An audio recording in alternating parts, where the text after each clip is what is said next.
Então, mais uma vez, boa tarde a todos. Estamos aqui no segundo dia do minicurso do professor Otávio e sejam todos muito bem-vindos. Passo a palavra agora para o professor Otávio. Boa tarde, pessoal. Vamos continuar aí, né? Ontem a gente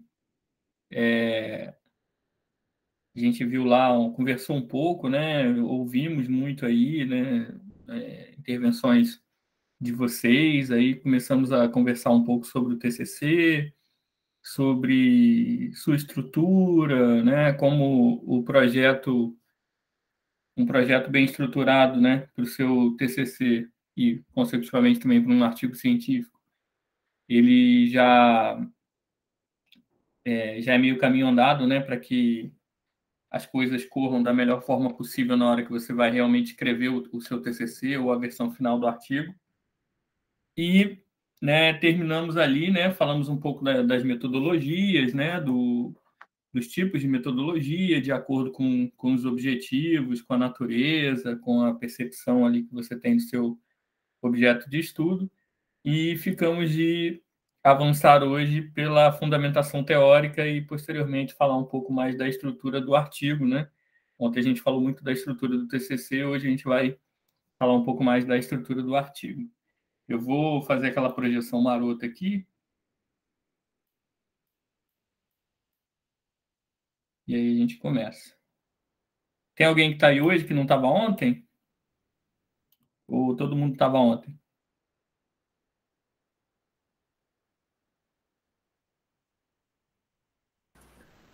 Camille Silva, Vitória, Então, Cristina, Gabriel Araújo não Gabriel. estavam ontem. Tá, e depois vocês assistam a primeira parte, né? Como o Vitor informou aí no início, né? Vai ficar disponível aí no canal do YouTube do campus, né, do IFRJ Volta Redonda. Aí depois vocês assistam a primeira parte lá, porque eu acho que vai complementar, né, a proposta, né? Hoje vocês vão acabar pegando do meio, mas também não é uma coisa que inviabilize vocês assistirem hoje, porque não viram ontem, né? Mas é importante vocês depois verem como rolou o primeiro dia para ter uma ideia mais ou menos de uma outra parte, né? De ter outras dicas, pegar outros toques aí sobre essa questão do TCC e do artigo. Eu vou propor para vocês a mesma dinâmica de ontem, tá? O Vitor, que é o monitor voluntário aqui, né, da sessão, ele vai ficar de olho no chat para me informar e também sempre que vocês quiserem falar alguma coisa, né, perguntar ou fazer algum comentário, ou contar alguma experiência de vocês levantem a mão aí que o Vitor vai me avisar, que eu vou ficar na página da apresentação, né? E aí eu abro a palavra para vocês fazerem a pergunta, comentário, enfim. E quem quiser perguntar no chat ou escrever algum comentário no chat para ser lido, né, ao invés de abrir o microfone e falar, escreve aí no chat que o Vitor vai monitorar e a gente vai construindo junto, igual a gente fez ontem. Tá bem? Vou lá para a apresentação para a gente começar. Bom, vocês já veem aí, visualizam? Vou Sim, já descer está lá até aparecendo. Obrigado, Vitor. Então, onde a gente parou, né? A gente viu isso aqui e nós paramos exatamente nesse ponto. Bom,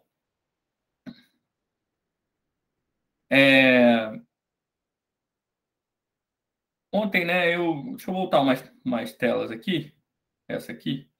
Ontem, quando estava chegando no final, a gente chegou nessa parte, né, que basicamente a gente já tinha passado ali sobre a importância de um bom projeto, como se estrutura um bom projeto, como se aproveita as partes do projeto para a escrita posterior do seu TCC, né? E aí vinha essa pergunta provocativa aí, né? Tá bem, eu tenho um bom projeto, e agora? E aí a minha sugestão, né, minha dica aí foi que vocês focassem muito, depois que vocês já tivessem uma ideia bem desenvolvida, um tema bem delimitado num projeto estruturado, é que vocês foquem na definição clara, né, bem objetiva da metodologia e da fundamentação teórica. No caso da metodologia, o que a gente viu ontem foram os tipos de método, né, as formas, né, que vocês podem realizar, atingir os objetivos específicos e, por consequência, o geral da pesquisa de vocês, em relação a várias perspectivas, né? A primeira delas seria a abordagem, né, que aí seria quantitativo ou qualitativo, quanto à natureza, se é uma pesquisa básica ou aplicada. A gente ontem explicou isso, né? Tá, para quem não assistiu, por isso que eu estou falando que é legal assistir a gravação depois, né? Então, quanto à natureza básica ou aplicada, quanto aos objetivos exploratória, descritiva ou explicativa, e quanto aos procedimentos que você vai utilizar, aí vai depender muito do que você propôs, do seu tipo de pesquisa, da sua área de concentração, de estudo, né? E aí você vai ou por experimental, ou por bibliográfico, ou por pesquisa de campo, documental, levantamento, enfim, por aí vai. Então, no fim das contas, não era o foco aqui não era ensinar a vocês, né, todos os tipos de método possível, mas mostrar que quando você desenha o seu projeto, quando você escreve o seu projeto, que é essa maquete do seu TCC, né, essa forma menor, mas já detalhada do seu TCC, você já tem que ter esses pontos aqui bem definidos, né? Então, você já tem que saber se você vai fazer uma pesquisa qualitativa ou quantitativa, ou nenhuma das duas, se não for uma pesquisa de coleta de dados. Você já tem que saber se a sua pesquisa vai ser básica, né, de discussão, apresentação de conceitos, ou aplicada, que é a aplicação de um determinado conceito, de uma determinada teoria num cenário prático.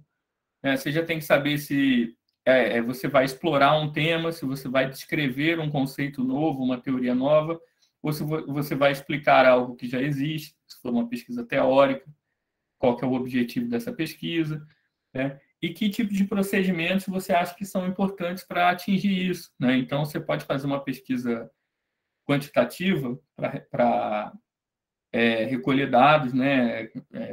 Gerar dados, né? A partir de um survey aí, né? De um questionário, de um formulário, ou de um levantamento de dados já existentes. Então, aí o procedimento, ele vai estar de acordo com a maneira, né, com a intenção que você tem de comprovar ou de desenhar melhor aquela hipótese que você construiu lá no seu projeto. Você quer comprovar uma coisa com um levantamento de dados, então uma pesquisa de procedimentos de levantamento. Se é de uma análise documental de documentos que ainda não foram catalogados, ainda não foram esmiuçados, né, enfim, explorados, então é um procedimento documental. Se é sobre documentos que já foram muito esmiuçados, que estão publicados em livro, discutidos, é uma pesquisa bibliográfica. Então, você já vai definir isso no seu projeto, para quando chegar a hora de executar o seu TCC, a sua tarefa é ser basicamente seguir o que você já definiu, e não você ir descobrindo na hora, né, no meio do caminho, que é uma coisa que, infelizmente, acontece muito, né? A gente está... Isso, assim, não é que seja proibido acontecer. Às vezes você muda mesmo, né? Você pensou numa coisa e, na prática, aquilo foi planejado não foi funcional. Então, você precisa mudar. Mas aí é uma necessidade, não é uma indecisão, né? Como o memezinho aí embaixo brinca, né? Você não pode ser indeciso desde o dia que você começa a escrever o projeto até a véspera da sua defesa. Você tem que, em um momento, você tem que falar para si mesmo: chega, a partir de agora, a minha pesquisa é só bibliográfica. Eu não vou realizar questionário com turmas, porque eu não vou ter tempo de coletar, tratar, analisar e discutir esses dados. Então, eu vou fazer uma pesquisa apenas bibliográfica. Então, ponto. Você tinha pensado em fazer uma pesquisa qualitativa. Você precisa fazer questionários abertos, analisar as respostas, né? Ouvir muitas pessoas. Aí, quando você chega lá no meio, você percebe: cara, não vou conseguir porque tem pandemia da Covid-19. Como que eu vou na escola? Como que eu vou entrevistar pessoas, se não por questionários online? E se a minha pesquisa tratava de ir a campo, eu vou ter que mudar isso. Aí você tem uma necessidade de mudar. Mas, tirando esses casos extremos, é importante que você já parta do projeto com esse método definido, né? Então, É por isso que eu coloquei ontem que esses 2 pontos, para mim, são fundamentais, depois que a gente tem o projeto pronto. Definir com muita clareza, com muita objetividade o método, e aí entrando no que a gente, né, no que ficou para começarmos hoje, a fundamentação teórica. Né? Quando a gente define o método, por que eu coloquei o método antes da fundamentação? Porque é importante fundamentar o método. Né? Você não vai justificar numa defesa do seu TCC que você escolheu a pesquisa de campo porque você queria passear. Né? Tem que ter uma justificativa fundamentada, né, que demonstre a relevância, vou usar novamente o termo que o José usou ontem no início do nosso encontro, né, que demonstre a relevância de ir a campo para atingir o objetivo geral que você desenhou no seu projeto. Por que isso é importante? Porque transformar o método em algo mais importante do que a própria pesquisa é um grande erro. O método escolhido, seja procedimental, lá, né, as etapas procedimentais ou as etapas de pensamento ali, né, quanto à natureza, quanto à perspectiva e tal, eles são ferramentas, né, do seu trabalho de pesquisa para atingir o objetivo geral. Eles não são o objetivo geral. Então, o seu objetivo geral não pode ser a pesquisa de campo. O seu objetivo geral é comprovar ou desenvolver ali uma hipótese, né, para o problema que você percebeu. O método ele vai te ajudar a fazer isso. Ele não é isso, em via de regra, a não ser que seja uma pesquisa muito específica, né? Mas ele não é isso. Então, quando a gente pensa na metodologia, a gente pensa na metodologia como ferramenta, e aí, na sequência, a gente vai ter que fundamentar o porquê escolheu aquela ferramenta para atingir aquele objetivo. Por que eu uso o martelo para bater um prego na parede e não a chave de fenda? Tem um motivo. Né? Então, porque o martelo vai me dar melhores resultados, porque é uma ferramenta construída propriamente para isso, para atingir aquele resultado que é martelar o prego na parede. Pode ser que eu consiga, com o cabo da chave de fenda, botar um prego na parede? Pode ser. Mas vai ser muito mais difícil. A probabilidade de eu estragar a parede é enorme, a probabilidade de eu não conseguir é enorme, a probabilidade do prego entortar é enorme. Então, não é o método mais adequado, não é a ferramenta mais adequada. Então, quando eu escolho o meu método, eu tenho que justificar teoricamente por quê. Por isso que eu pus a fundamentação logo depois. Então, a fundamentação ela não está ligada apenas ao tema, ela está ligada também ao método, por que eu escolhi fazer uma pesquisa de campo e não uma pesquisa de questionário online, né, o survey lá. Não sei nem se é survey que fala, mas é isso aí. Por que tendo a possibilidade de fazer essa pesquisa como com atividades práticas, eu optei apenas pela pesquisa bibliográfica. Você vai ter que justificar o porquê. E aí, né, dentro de cada área, dentro de cada perspectiva de trabalho, né, que aqui a gente tem gente de várias áreas, vários níveis, inclusive, né? Ontem a gente tinha aqui alunos do ensino médio, técnico, alunos de graduação de várias graduações, não apenas as do nosso campus, né? Tínhamos uma colega aqui, não sei se está aí hoje, que falou que está no mestrado já, então cada pessoa aqui tem uma experiência de um referencial teórico, um referencial de pesquisa diferente. Então não dá para eu dizer como que você justifica a metodologia X, porque você vai precisar entender como isso funciona dentro da sua área.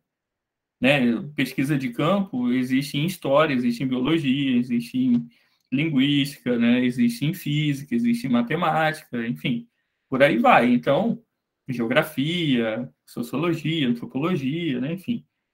Então, mas dentro de cada área dessa existem as obras, né, e os autores que fundamentam, que, né, escrevem, pensam, discutem a importância da pesquisa de campo dentro dessa área, que tipo de dados que a pesquisa de campo gera para essa área, né? por exemplo, ontem eu usei o meu exemplo, né, em alguns momentos. A minha formação de pós-graduação, tudo que eu fiz depois da graduação, é tudo em literatura.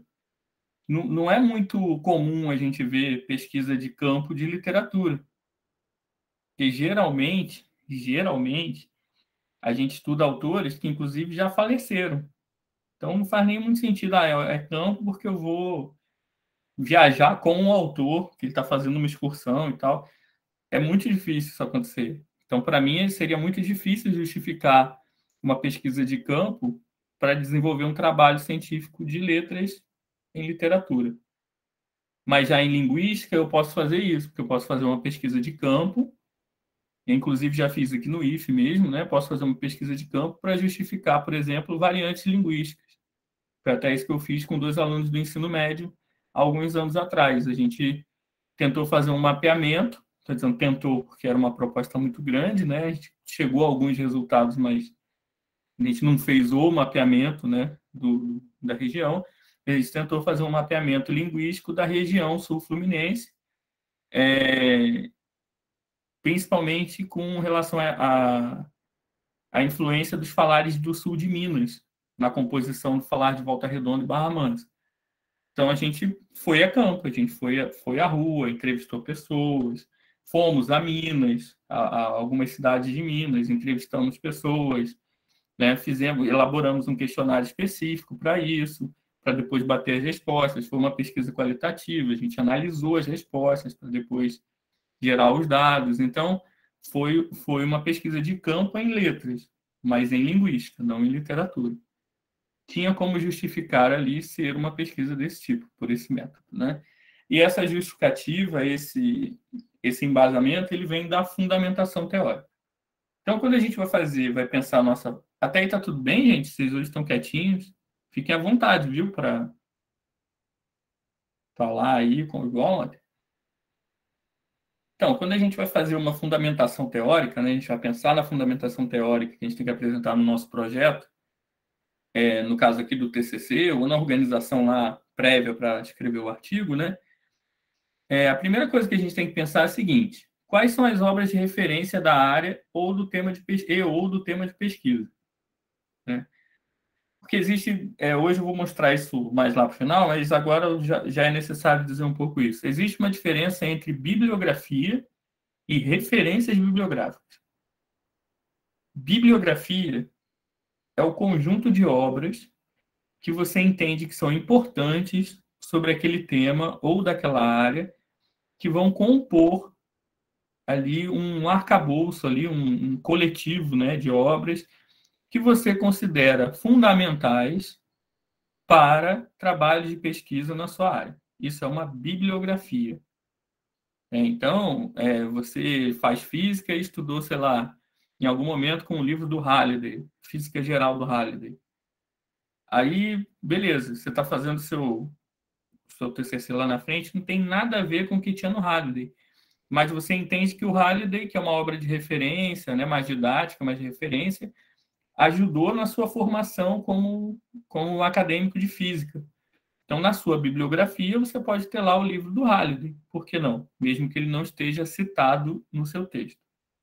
A bibliografia reúne obras que são importantes, referências, mas que não necessariamente estão diretamente citadas no seu texto. As referências bibliográficas já reúnem apenas as obras que foram citadas por você no seu trabalho, seja no seu TCC, seja no seu artigo. Então, quando você usa o termo referência bibliográfica, nessa seção pós-textual tem que estar ali, tem que constar todas as obras que foram citadas no seu texto, né? Então, é comum, quando a gente vê trabalhos de mais fôlego, nos artigos científicos, é comum a gente só encontrar as referências bibliográficas.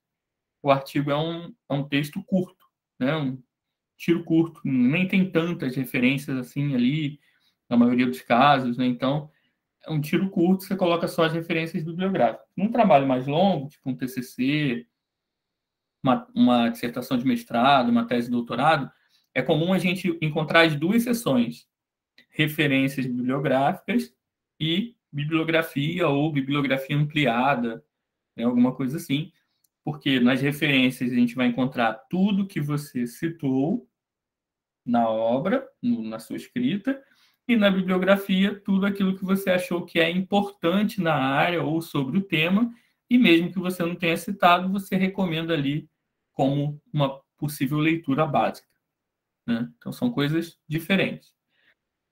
Então é importante a gente saber aí que é importante a gente trazer para o nosso trabalho é, as obras de referência. O que são obras de referência? Obras de referência são os manuais, né? São livros de autores que revolucionaram o pensamento da área, ou sobre o tema ou da área. São autores que, às vezes, eles transitam por várias áreas, porque a sua obra é mais sobre o pensamento, sobre um pensamento mais abstrato, né, digamos assim, que vai permear várias áreas de concentração de pesquisa, do que propriamente específicos de um determinado ponto. Um exemplo clássico disso, quando a gente vai pesquisar algo tem muitos aqui que fazem licenciatura, né? Quando a gente vai pesquisar algo na área de ensino, um desses autores é o Paulo Freire. O Paulo Freire ele vai aparecer em bibliografias de pedagogia, de todas as licenciaturas possíveis, né? De algumas áreas que não sejam licenciatura por outras questões de pensamento dele. Então, é um tipo de referência que não está preso à área, né? Mas, de repente, ao tema maior ali. Você está trabalhando com educação, provavelmente você vai citar um grande pensador da educação. É importante, então, fazer essa análise anterior. O que é fundamental aqui para, né, o que é referência, o que já foi escrito que é referência da minha área. Então, isso tem que estar na minha bibliografia maior, pelo menos na maior. E se for importante para o meu texto, tem que estar citado em algum momento dentro do meu texto, né? Bom, segunda parte. É importante pesquisar o que tem sido escrito sobre o tema nos últimos anos, porque pesquisa é uma constante, né? O mundo da pesquisa, o universo da pesquisa é dinâmico. Então, às vezes você pode incorrer no erro no erro não, né? Mas no engano, né? De fazer uma pesquisa bibliográfica e sobre um tema, sei lá, sobre magnetismo, e a referência que você encontrou é dos anos 60 do século XX, e você produz o seu artigo ou o seu TCC todo baseado nessa referência, só que nos últimos 60 anos, né, nas últimas 6 décadas, o pensamento sobre o magnetismo foi completamente revolucionado. E aí você está produzindo um trabalho acadêmico até competente na sua escrita, na sua forma, na sua estrutura, mas que não traz nenhum tipo de acréscimo, né, para a sua área, porque você está preso ainda numa perspectiva, né, numa perspectiva teórica,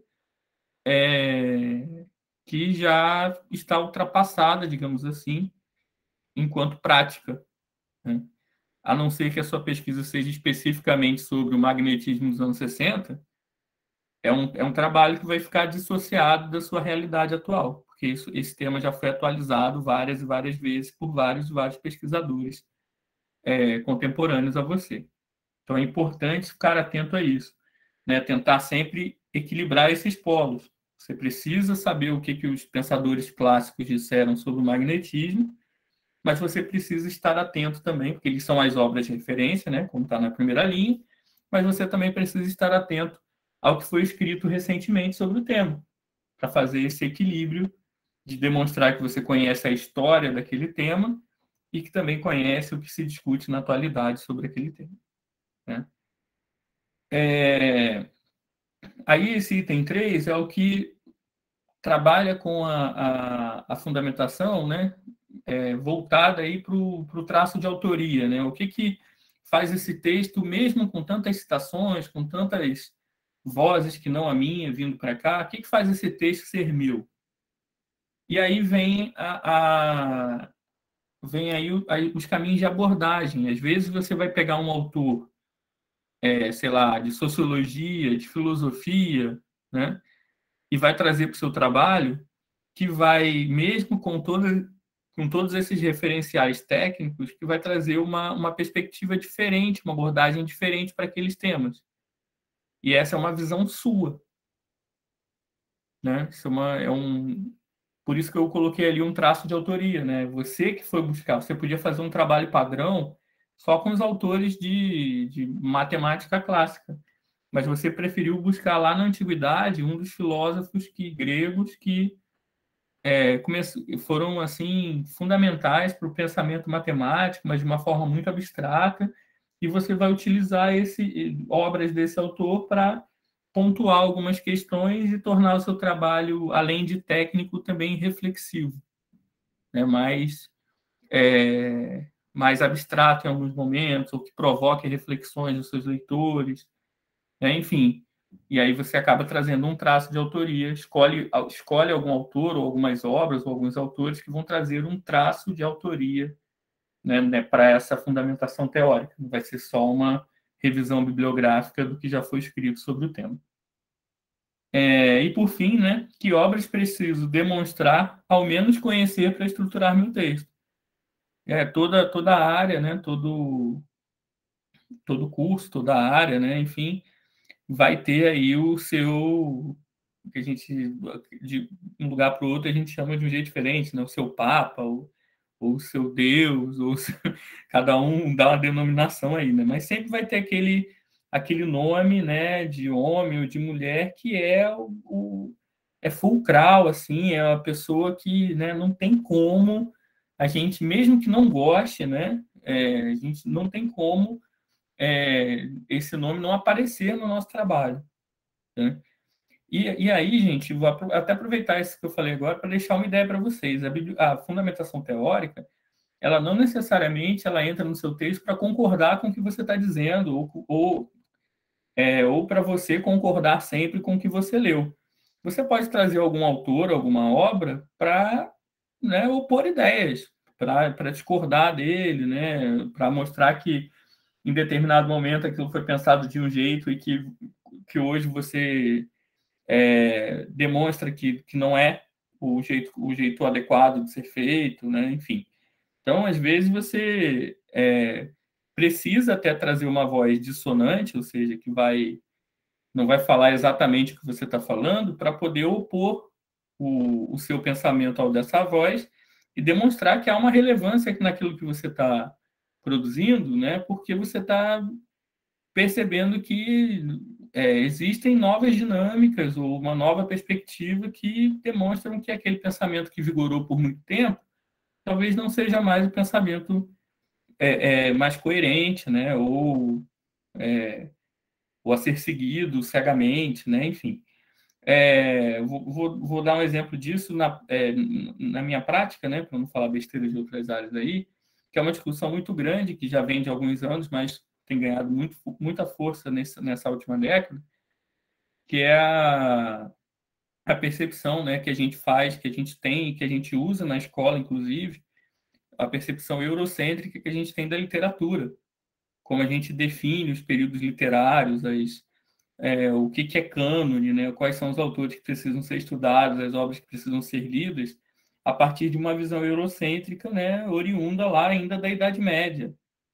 E aí a gente ignora toda uma série de temas e de autores e de perspectivas literárias que não eram oriundas ali da Europa Ocidental. A gente ignora a literatura oriental, ignora as literaturas africanas, a gente ignora as literaturas e as produções locais, né, indígena, enfim, de todas as outras perspectivas, porque a gente entende que literatura brasileira é só barroco, arcadismo, romantismo, realismo, que está dentro dessa visão eurocêntrica. Então, se alguém quiser fazer um acadêmico de letras, né, quiser fazer uma pesquisa sobre uma nova visão, propor uma nova visão de ensino de literatura no ensino médio, ele vai ter que pegar lá algum autor desses clássicos, alguma obra dessas clássicas que defendem esse tipo de cânone, para contrapor argumentos e mostrar que hoje, século XXI, a gente já entende que não é por aí. Essa é apenas uma das formas de ver essa história literária, que existem outras.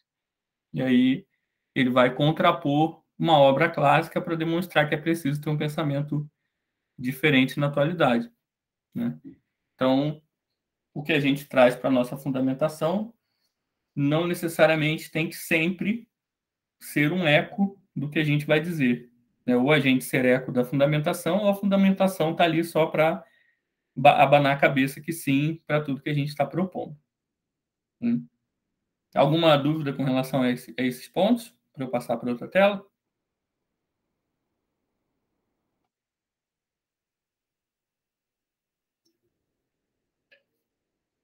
Bom, acho que não, né? O chat está quieto aqui hoje. Hoje tá quietinho, né? É. Esse memezinho aí eu pus porque eu até achei engraçado, não é engraçado de rir, né? Mas porque eu nunca pensei diferente, né? Eu acho que a gente lê e ficha ao mesmo tempo, né? Um artigo, um texto. Nunca pensei que você lê o artigo primeiro, aí depois você pega o artigo para fichar, assim. Eu sempre fichei durante a leitura, mas aí eu achei engraçado esse memezinho existe para várias coisas, né? Essa tabelinha aí, né? Da coisa do ser uma grande explosão, assim, você lê e fichar o artigo ao mesmo tempo. Eu acho que todo mundo já faz isso, né? Bom, e aí vamos falar um pouco da citação, que é uma consequência aí dessa fundamentação teórica. Primeiro, vamos ver um aspecto mais abstrato, né, mais filosófico, digamos assim, de um teórico francês chamado Antoine de Compagnon. O Compagnon, ele é um teórico muito da área literária, mas ele também tem textos mais sociológicos.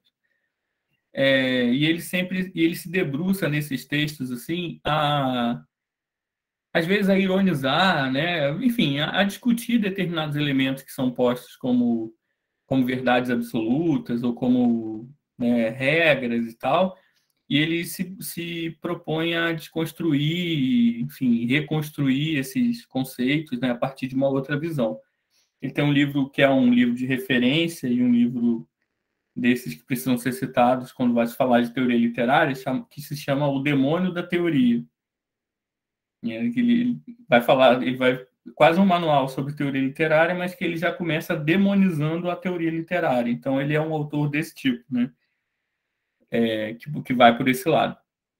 E aí eu gosto muito dessa obra dele, que é um livrinho de bolsozinho, um livro bem pequenininho e em todos os sentidos, poucas páginas, é um livro de bolso mesmo. Chama O Trabalho da Citação. Nessa obra ele pega o conceito de citação literário, literário e acadêmico também, né? E ele tenta, né, ele parte para reconceituar esse conceito, né, de citação a partir de uma perspectiva filosófica, que vai envolver diversas analogias, dentre as quais eu tirei duas aí, né, a arte cirúrgica e a brincadeira infantil. Né? Ele vai potencializar o papel da citação, a partir dessas duas possibilidades aí, dessas duas visões. E uma coisa que eu acho que é fundamental, e por isso que eu trouxe, é porque quando a gente pensa na citação, a gente pensa sempre que a gente precisa trazer um trecho, um texto, um autor, né, para a nossa escrita, porque a gente precisa colocar ele ali. Sim, o texto acadêmico pede, né, esse diálogo de vozes, essa comunhão aí, né, de pesquisa bibliográfica com escrita acadêmica, que vai gerar a relevância, que vai gerar o embasamento teórico, enfim. Mas a escrita literária, desculpa, a escrita acadêmica, ela precisa de fluidez, como qualquer escrita, né? Ela precisa precisa que o seu leitor ele consiga ler o texto de uma maneira linear, né? De uma maneira linear é muito muito restritivo, sim, né? Mas de uma maneira que até seja prazerosa em algum momento. Então é importante que a gente pense que a citação ela não pode ser sei lá, uma pedra, né? Um paralelepípedo no meio de um texto sem ligação com o que está antes, sem ligação com o que está depois, né? Ela precisa dar continuidade ao que vinha sendo escrito, né? E ela precisa ou concluir algo que vinha sendo dito. Então, ela não é um bloco separado daquilo, né? E aí eu gosto dessa visão que a gente vai ver agora do Compagnon, porque ele demonstra isso de um jeito bem lúdico, assim, e faz a gente pensar de forma diferente quando a gente vai recortar um trecho de um outro texto e colocar no nosso. Então, basicamente, ele diz o seguinte, né, na parte da brincadeira infantil. Ele vai trabalhar com um conceito, né, de recorte textual, né? Então, esse recorte textual que gera citação é produto de uma leitura sua do texto de alguém, né? Como eu disse ali em cima, né, a citação ela é muito mais autoral do que parece. Por quê? Porque se a gente tem aí, deve ter aí umas 20 pessoas na sala, se eu der o mesmo texto para essas 20 pessoas e pedir para elas marcarem a parte mais importante do texto, poucas vezes essa parte vai se repetir, porque cada um vai fazer uma leitura daquele mesmo texto. E essa leitura está impregnada de diversas perspectivas que vão estar relacionadas ao objetivo da sua leitura, ao seu conhecimento de mundo, né? A maneira como você entende o que é mais importante dentro de uma leitura. Então, cada um vai recortar, não vou dizer que os 20 vão recortar trechos diferentes, mas é possível que haja uma quantidade grande de trechos que não batam de um colega para o outro. Um vai recortar um trecho maior, outro vai recortar um trecho menor, os trechos vão ser diferentes, ou vão ser o mesmo trecho, mas com recortes diferentes. Né? Por quê? Porque a nossa leitura já é um ato autoral. Então, quando a gente vai lá e recorta de um outro texto um trechinho para colocar no nosso, já tem algo de autoral nisso. Não é óbvio que todo mundo que lê aquele texto vai citar aquele mesmo trecho. Né? Então, segundo ponto, quando você transporta para o seu texto um trecho de outro autor, o faz buscando unir os dois como se fossem um só. E isso interfere muito no recorte. Né? Como eu falei, o texto precisa ser fluido. Então, eu não vou lá recortar uma citação que dentro do meu texto não vai funcionar. Na hora que eu estiver escrevendo, aquilo ali vai ficar perdido, não vai ter diálogo com antes, ou vai quebrar muito a sintaxe, a sequência, né? Vocês que devem ter uma leitura grande aí de artigos, né, por conta dos cursos de vocês, né, a maioria aqui o superior e pós, né, mas tem alguns alunos do médio. É muito comum a gente ver citações, por exemplo, em que vem o texto da pessoa, né, que está escrevendo, e o texto para assim, tipo, e aí, então conseguimos perceber que aí esse que para, não tem pontuação nenhuma, e a citação começa lá, tipo, o universo, dananana, porque isso dá sequência, né, ao texto. Você une os dois textos de um jeito que eles parecem um só. Então, isso também é um traço autoral, porque esse recorte vai ser feito de acordo com o que você está escrevendo. E aí, isso também dá mais um traço de autoria nesse recorte. E, por fim, né, em seu contexto original, o companheiro marca muito, né? O trecho que virará citação possui um contexto, o original, como o nome já diz, contexto original. Quando entra no seu texto, esse trecho, fragmento, assume para si um novo contexto como casa, o seu.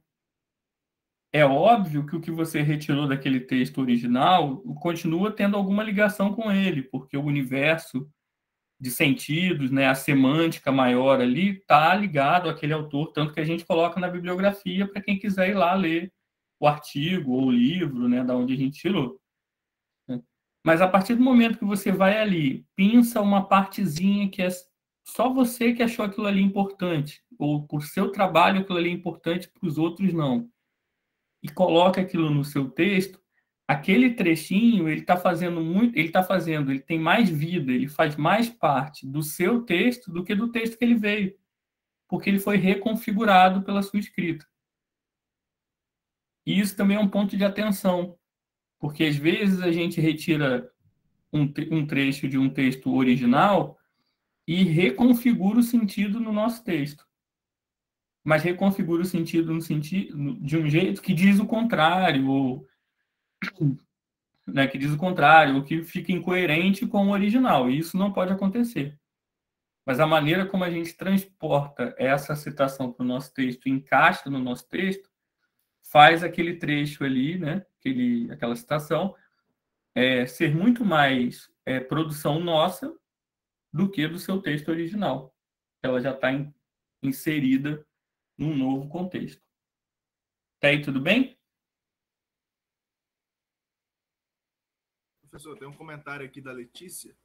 Hum. Muito legal o exemplo que você deu. Ela está falando do slide anterior, né? Uhum. Inclusive, é muito difícil achar literatura indígena, justamente por não ser vista com importância. Isso é verdade. Até quando a gente vai pesquisar, né, porque a gente já tem aí há alguns anos a obrigatoriedade de no ensino médio trabalhar com literaturas afro-brasileira, africanas e indígena. Até quando a gente vai procurar referências, né, sobre literatura indígena, é muito comum a gente encontrar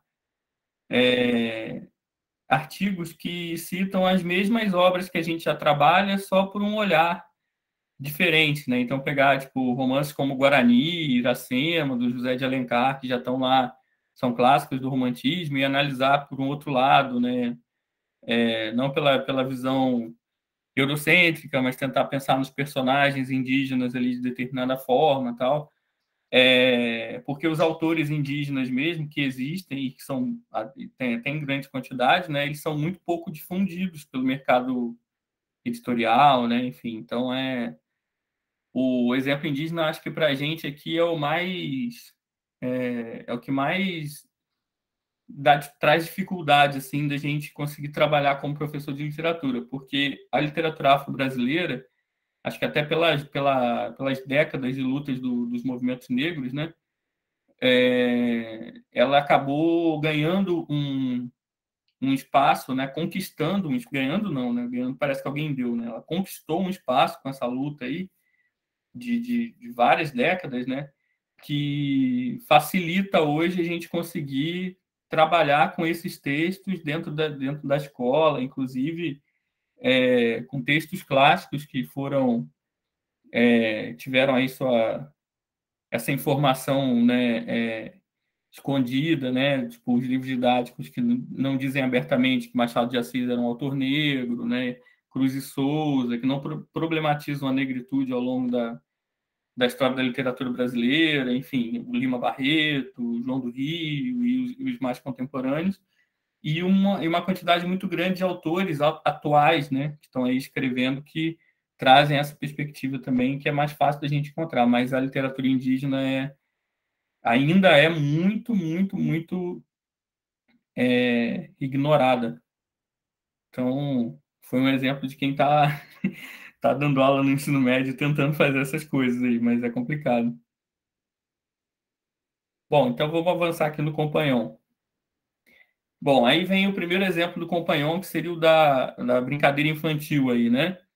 A tesoura e cola. O companhão vai dizer pra gente, ficou infantis aí, infantis.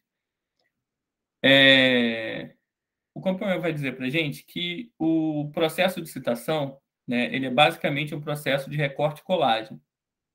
É óbvio que o companhão, quando escreve esse livro, ele não está ainda habituado ao nosso Ctrl+C, Ctrl+V, né? Ele está produzindo aí pensando naquela atividade que todo mundo aqui, quando foi criança, fez na escola, que é pegar várias revistas, jornais, né, e tal, e recortar e colar, fazer a partir de recortar figuras, palavras e tal, você cola numa folha ou numa cartolina ali aqueles elementos para produzir uma coisa a partir do recorte e da colagem. Essa, essa produção é é uma analogia, né, uma metáfora muito boa do processo de citação. Porque o que que a gente faz quando a gente é criança? A gente pega uma revista, recorta as figuras, uma palavra ou outra, né, maior, e aí, a partir do momento que a gente recortou, a gente tirou essas imagens, né, essas palavras, do seu contexto original. E aí a gente vai produzir uma coisa nossa, né? Ainda que muito infantis ali, muito jovens, né? A gente vai produzir um cartazinho, uma cartolina ali, né? Colando essas imagens na ordem que a gente quer, ressignificando essas imagens uma próxima da outra, porque eu peguei uma mulher, uma imagem de uma mulher de uma revista, de um cachorrinho da outra, de um dinossauro de outra, e vou criar o meu sentido a partir daquelas imagens. É exatamente a mesma coisa que a gente faz no processo de citação. A gente vai num artigo, a gente vai num livro, lê, que é a parte principal, né? Como o próprio companheiro vai dizer embaixo, né? Com a tesoura, leitura, a tesoura é a leitura. Ele é um trecho dele, tá? Invado um universo que não foi criado por mim e dele retiro o que me interessa. É a minha leitura que vai fazer o recorte, né? Então a minha leitura é uma tesoura, né? E com a cola, que é a transcrição desse recorte para minha escrita, eu me aproprio de vez do fragmento que retirei daquele universo e insiro no meu universo, na minha escrita. Então, é uma metáfora aí dos dois processos, mostrando que os dois processos criam trabalhos autorais a partir de uma experiência de leitura que é sua de textos outros. Então, citar não é necessariamente colocar o texto de alguém no seu texto, é produzir o seu texto a partir da leitura que você faz de outros textos. É uma perspectiva completamente diferente, tá? E aí ele vai, não satisfeito, ele vai fazer também essa analogia, uma nova analogia, né, do mesmo processo com relação à arte cirúrgica, né, com questão médica. Ele vai utilizar o contexto da ablação, né, que seria o contexto da incisão, né, do bisturi, enfim. E aí ele vai dizer para a gente que existem muitas similaridades entre o processo de citação e alguns procedimentos cirúrgicos, como a extração, o enxerto, a rejeição e a cicatriz. E aí, basicamente, o que ele diz é o seguinte: o trecho que nos chama a atenção na leitura é extraído. Como diz lá no anterior, é a tesoura, nossa leitura tesourando o texto do outro, né? Então, o que a gente extrai é uma futura citação. Eu extraio e deixo isso reservado para utilizar no momento certo. Que ninguém está lendo e escrevendo ao mesmo tempo. Você geralmente para a sua escrita, lê sobre um determinado tema, uma determinada parte, para ir fazendo essa leitura tesourada e depois você volta para a escrita para ir dialogando com aquilo que você está lendo, né? Enfim, e aí você deixa esse trecho extraído, reservado, para usar na hora certa. Depois que você extrai, esse texto não faz mais parte do outro texto. Ele em si virou um texto, né? Ele é um trecho ali agora autônomo, né? Ele basta em si mesmo. Então, qual é a comparação que ele vai fazer isso com uma cirurgia? Uma pessoa que está doando o rim para outra. A partir do momento que tiraram o rim do doador, esse rim não é mais do doador, esse rim é um rim. Né? E ele vai fazer parte de um outro corpo a partir do momento que você faz o enxerto desse rim em outro corpo. Né? Mas depois que você tirou do doador, ele já não é do doador. O doador vai sair dali da sala de cirúrgica, vai para o seu repouso, vai passar lá pelo pós-cirúrgico, e o rim está lá no gelo, guardado, esperando o momento da cirurgia para o outro que vai ser recebido. Essa que é a comparação que ele faz. Né? Bom, quando eu vou escrever, né, eu tenho que pegar esse rim que foi extraído lá, esse texto que eu recortei da minha leitura, e inserir no meu texto. Vou colocar ele em outro corpo, né, o corpo da minha escrita, do meu texto. E aí, como em um transplante de órgão ou de tecido, né, de pele, esse trecho que eu retirei, que foi extraído, ele pode ser rejeitado, como a gente viu anteriormente. Pode ser que durante a minha leitura eu encontre um trecho ali, né, um pedaço de texto que me pareça muito relevante, mas que na hora que eu vou escrever aquilo não me chama tanto mais atenção, né? Ou a minha escrita me levou para um outro caminho que aquela citação ali, apesar de relevante, não encaixa, não, não vai fluir se eu puser aquela citação. Eu vou ter que voltar lá, pegar outra citação, ou reescrever aquilo, fazer uma citação indireta, enfim, né? Porque se eu ponho aquilo ali de qualquer jeito, só porque tem a ver com o tema, essa citação vai ser rejeitada, ou seja, ela não vai fazer parte do texto. E a partir do momento que um órgão ou tecido transplantado é rejeitado, né, ele tem que ser retirado de volta, porque isso pode causar a morte de quem recebeu.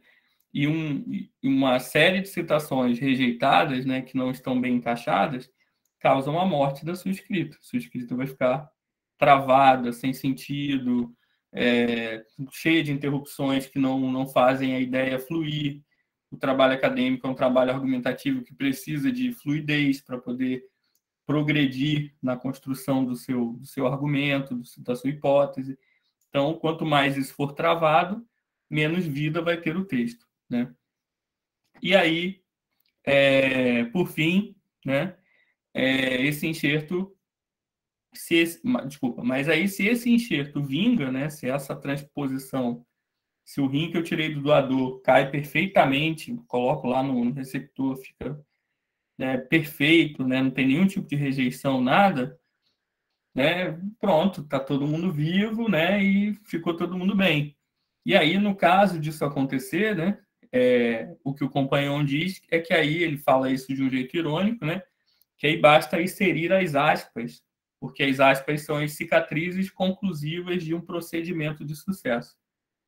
Então, essa imagem, essa metáfora, acho que é uma metáfora muito bonita até, pensando como professor de literatura, porque as aspas, a gente usa as aspas para colocar sempre, entre aspas, o que não é nosso na escrita, para deixar claro que aquilo não é nosso. E aí, pensando que toda essa operação foi pensando nisso, toda essa operação por um viés cirúrgico, né? Entender as aspas como cicatrizes é muito interessante, né? Porque ficam ali os dois risquinhos e em cima e embaixo, né? Quando terminam, de um lado e do outro, né? Dependendo do tamanho da citação. E aí isso é uma marca que vai ficar no seu texto. Essa marca é uma cicatriz do processo de citação, segundo o companheiro. Então, assim, eu queria trazer essa visão do companheiro para vocês entenderem que a citação ela não é mecânica, né? A fundamento, quando a gente constrói nosso pensamento de fundamentação teórica e vai ler os textos e vai fichar os textos para depois citar os textos, né? A gente não está simplesmente coletando necessidades. A gente está se identificando com aquela bibliografia. A gente está buscando naquela bibliografia, naquele conjunto de artigos e livros que a gente separou, perspectivas nossas sobre o tema, ou que pelo menos dialoguem com as nossas sobre o tema, né? Por que eu falei que a gente não está escrevendo e cata uma citação qualquer e joga dentro, mas sim lê, separa coisas e depois vai escrever? Porque as leituras vão dando fôlego à nossa escrita. Mesmo que não seja pela citação, você pode terminar um artigo e não está nada dele, mas aquele artigo te dá várias ideias de como seguir a escrita do seu trabalho, ou de como não seguir a escrita do seu trabalho.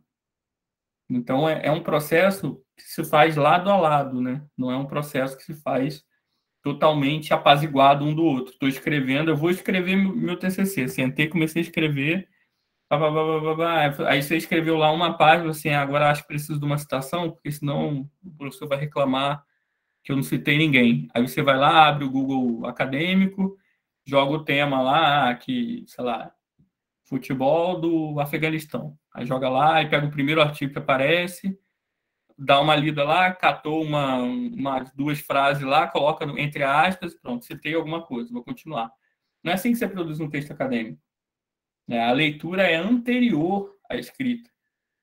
Por isso que quando a gente faz o cronograma do projeto, que eu coloquei lá, a primeira coisa que a gente coloca no cronograma é o tempo que a gente vai ter, né, vai demorar, vai dedicar à revisão bibliográfica sobre o tema. Que a primeira coisa que você faz para escrever, antes de escrever, é ler. A primeira coisa que você faz antes de colar algo em um lugar é recortar essa coisa. Você tem que primeiro recortar, e para recortar você tem que ler. Então, é uma sequência, né? Não tem muito como. E é isso, entendam as obras que vocês vão usar como referência como parte do que vocês vão produzir, e não como uma coisa completamente isolada daquilo que vocês estão produzindo. Né? Não entendam referência bibliográfica, fundamentação teórica como algo apartado da sua escrita. Pelo contrário, a sua escrita surge da fundamentação teórica que você escolheu. Tá? Bom, aí eu fiz uma coisa mais padrão, né? São os tipos de citação que a gente encontra, né? Pode ser que existam outros, né? Tem citações de imagem, né?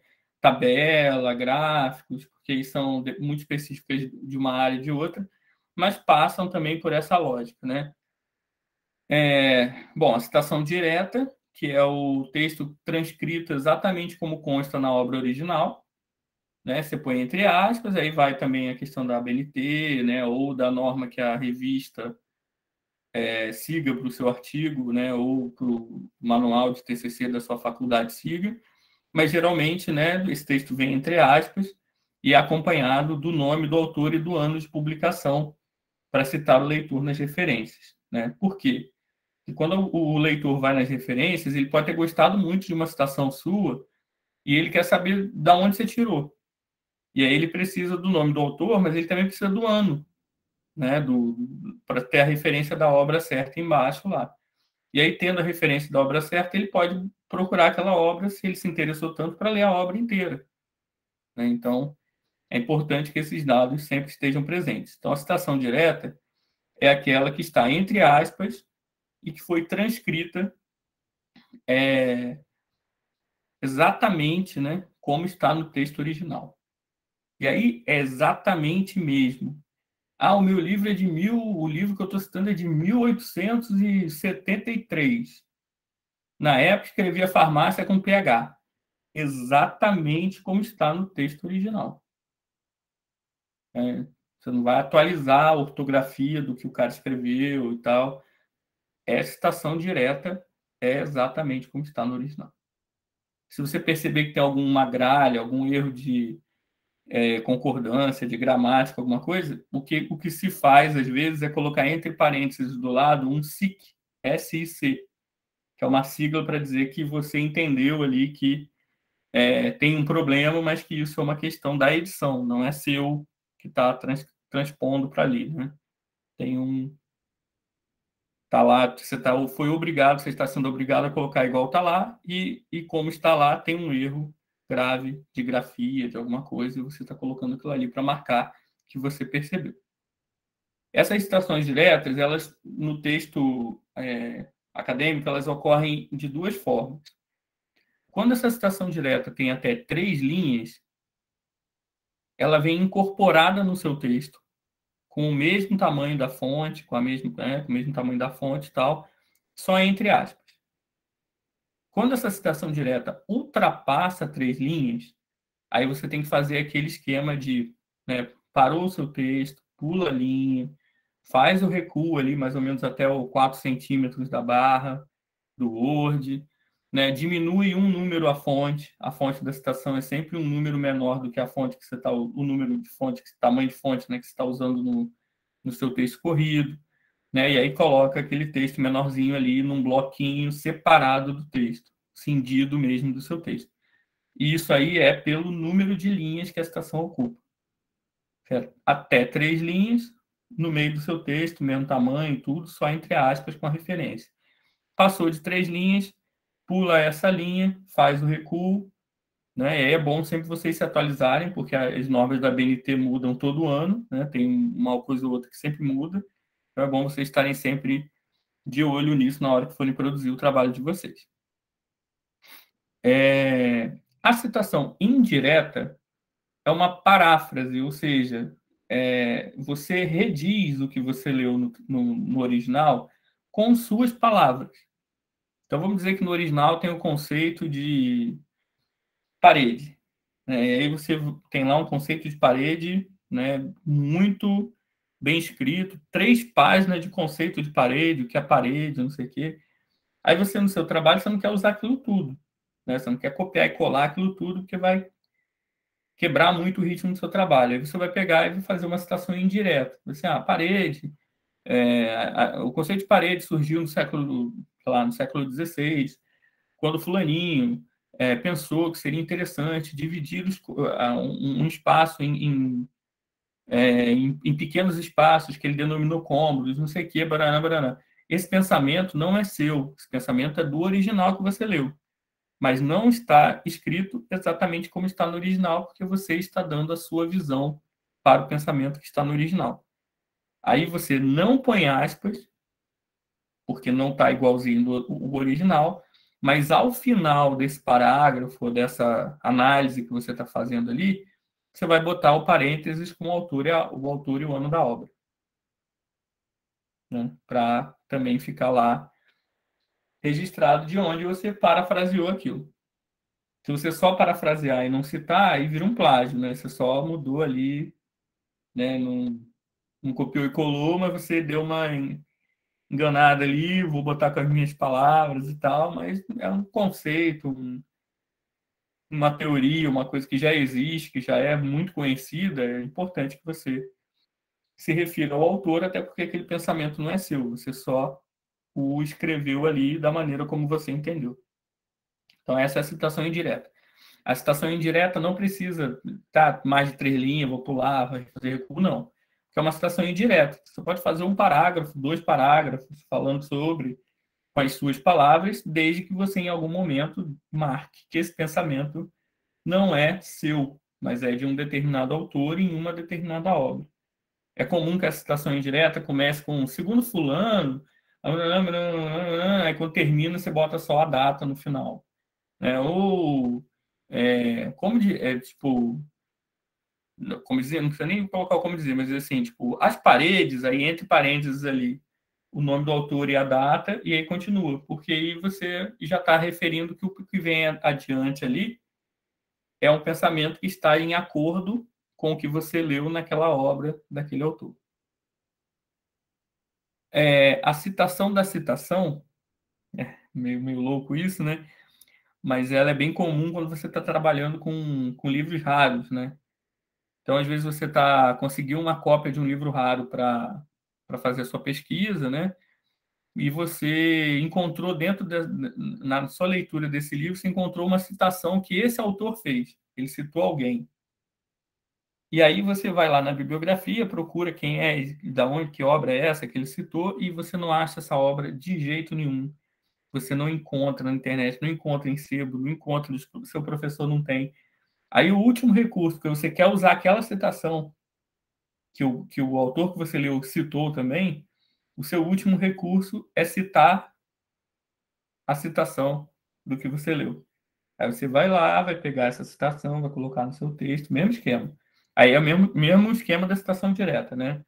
Maior, for menor de 3 linhas incorporado ao texto, maior de 3 linhas separado, com recuo. E a diferença é que na hora que você for fazer essa referência, você vai colocar lá o nome do autor que realmente escreveu aquela citação, né? Fulaninho. Aí você vai colocar lá fulaninho, o ano, ponto. Aí você vai colocar um IN, né? E aí vai colocar o livro da onde você pegou essa citação. Aí o fulaninho, o fulanão, o autor do livro, e o ano do livro aonde você pegou essa citação. Porque isso só se faz quando você realmente não consegue achar a obra original. Porque o ideal é sempre citar a obra original.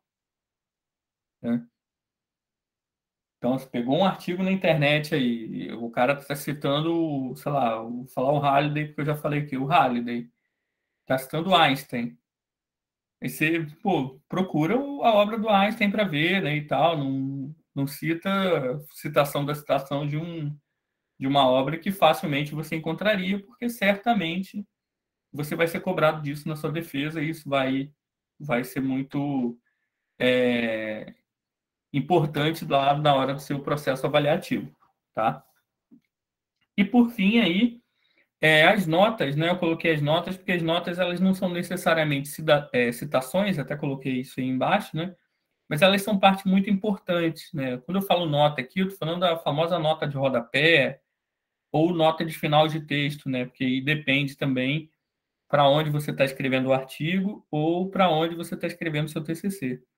Cada revista científica tem uma forma, tem revista que pede que a nota seja de rodapé, revista que pede que a nota venha no final do texto, né? O próprio editor de texto da Microsoft, né, o Word, já faz isso, você coloca lá o que tipo de nota você quer, se é de rodapé, se é de fim de texto, enfim.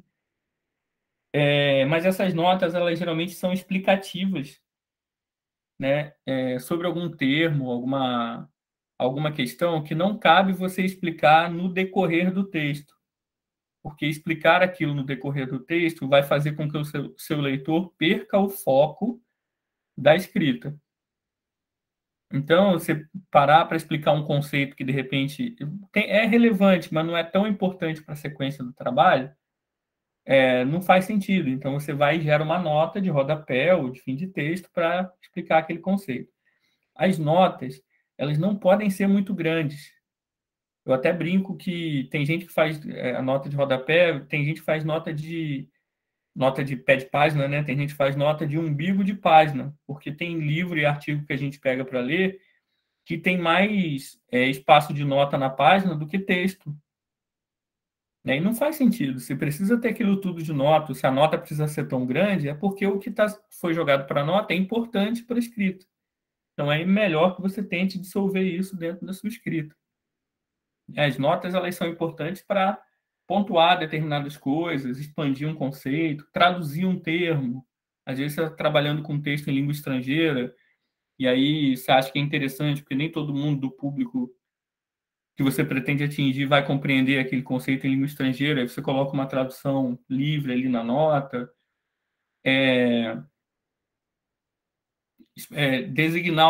explicar uma sigla, ou escrever lá um nome que é muito grande, por exemplo, pegar o pessoal do médio aí, um nome de um processo, né, tipo, sistema disciplina aí no ensino médio que chama SDCP, SDCD, sei lá, agora desse aí que é basicamente o nome de um processo. Geralmente, no trabalho acadêmico, a primeira vez que isso aparece no texto tem que vir por extenso, o nome inteiro. E aí a gente usa uma nota de rodapé, né, ou de fim de texto, para dizer alguma coisa do tipo: a partir de agora, todas as vezes que nos referirmos a esse processo, utilizaremos a sigla S. Pronto. E aí você não precisa ficar repetindo aquele pedação, aquele nome enorme, né, sempre que aquilo voltar ao texto. Você tem uma nota, né, demonstrando isso. Então, assim, as notas, elas são recursos interessantíssimos, elas servem para explicar também citações, né, você colocar uma citação e uma notinha embaixo, numa citação indireta, você colocar uma nota, porque ficou muito grande lá a sua paráfrase, você colocar uma nota explicando, né, esse pensamento, é uma apreensão feita de um capítulo do livro, para mostrar que a sua paráfrase tem 3 parágrafos, mas é uma paráfrase de um capítulo que tem 30 páginas. Então, para mostrar por que aquilo é grande, aquela análise é tão grande e tal. É importante usar as notas com moderação, mas é importante utilizá-las, porque elas ajudam a esclarecer determinadas questões que podem ficar meio soltas no texto. Tá? Alguma dúvida com relação a essa parte aí, dos tipos de citação?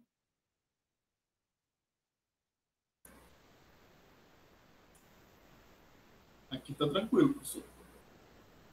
O Otávio Gil, ele colocou um comentário: para quem quiser se aprofundar na leitura e estudos indígenas e sobre os povos ancestrais, o Ailton Krenak é muito bom, tem ótimos livros. Sim, verdade, Xará. Obrigado aí pela fala, né?